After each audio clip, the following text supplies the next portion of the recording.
Victoria হাউসের সামনে এই মুহূর্তে একেবারে রঙিন ছবি দেখা যাচ্ছে। বাহারি টুপি তৃণমূল নেত্রী রঙিন ছবি নিয়ে তারা একে একে দলে দলে এসে হাজির হচ্ছেন।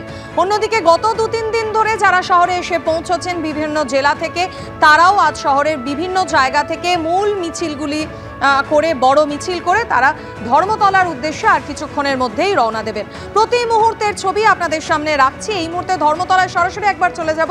আমাদের প্রতিনিধি আবির দত্ত আমাদের সঙ্গে রয়েছেন। আবির, কিছুক্ষণ আগেই তুমি দেখাচ্ছিলে একেবারে রঙিন ছবি দেখা যাচ্ছিল ধর্মতলায়। 7 সকালেই তারা এসে পৌঁছেছিলেন। এখন কি ছবি, পাশাপাশি একবার নিরাপত্তা ব্যবস্থার ছবিটাও দেখতে চাইবো তোমার থেকে। দেখো, যত সময় গড়াচ্ছে তত ভিড় কিন্তু ইতিমধ্যেই বাড়ছে এবং মূলত বাড়ার পেছনে কারণ হচ্ছে যে মূল মঞ্চের কাছাকাছি যাতে কর্মী সমর্থকরা তারা থাকতে পারেন, তারা অপেক্ষা করবেন, দলনেত্রীর বার্তা শুনবেন। উত্তরবঙ্গ থেকে দক্ষিণবঙ্গ বিভিন্ন প্রান্ত থেকে তৃণমূলের কর্মী সমর্থকদের ভিড় দেখে মনে হচ্ছে যেন গোটা পশ্চিমবঙ্গের একটা ছবি এখানে। এবং আমরা যেখানে দাঁড়িয়ে রয়েছি সেখানে দক্ষিণবঙ্গের মানুষ রয়েছেন, উত্তরবঙ্গের মানুষ কোথা থেকে আসছে? আর মুর্শিদাবাদ জলঙ্গি, আমরা জলঙ্গি থেকে এসছি মুর্শিদাবাদ থেকে। মুর্শিদাবাদের মাটি তৃণমূল কংগ্রেসের উন্নয়নের ঘাঁটি।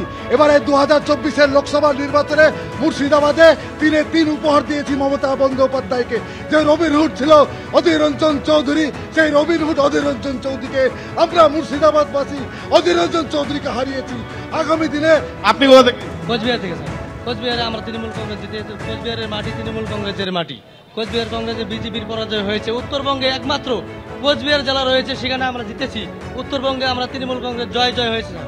কেন তাৎপর্যপূর্ণ আজকের সভা? তার কারণ এই বিপুল জয় যেটা হয়েছে 2019-এর পরে 2024-এ একেবারে পুরোপুরি ছবিটা বদলে গিয়েছে। এবং তারপর তৃণমূলের যে বিপুল জয়, সেখানে একদিকে যেমন কিছুক্ষণ আগে কর্মী সমর্থকরা জানাচ্ছিল যে সেখানে বহরমপুর সিট তাদের জেতা, অন্যদিকে কোচবিহারের সিট জেতা, এই একাধিক বিষয়গুলো রয়েছে যেগুলো এই জেতার পর আজকে এই এত বড় একটা সমাগম বা এত বড় একটা সমাবেশ, যেই ধর্মতলা চলো ডাক শহীদদের স্মরণে তৃণমূল নেত্রী প্রত্যেকবার ডাকেন এবং আজকেও সেখানে কর্মী সমর্থকরা এসছেন। এই জয়ের পরিপ্রেক্ষিতে দলনেত্রীর কি বার্তা থাকে বা আগামী দিনের কি রোডম্যাপ কি হয় সেটা দেখার সন্দীপ পাল আমার ক্যামেরা পার্সনকে বলছি দেখানোর জন্য। ইতিমধ্যে স্লোগান দিচ্ছেন অনেকেই এবং তার সঙ্গে এই যে মূল মঞ্চের সামনে আমরা রয়েছি, মূল মঞ্চে আলাদাভাবে পুলিশি সিকিউরিটি বা নজরদারি রয়েছে। তার ঠিক পেছনে সিএসসি যে ভবন, সেখানে আলাদাভাবে টেন্ট, সেই টেন্ট থেকে নজরদারি। আশেপাশে যে কটি হাই রাইজ বিল্ডিং রয়েছে সেখান থেকে নজরদারি চলছে পুলিশের তরফ থেকে পার্শিয়ালি। এই পাশের যে গাড়ির রাস্তা রয়েছে সেই রাস্তায় কিন্তু বোথ সাইড যান চলাচল করানো হচ্ছে এবং কর্মী সমর্থকদের ভিড় সময় সময় বাড়ছে।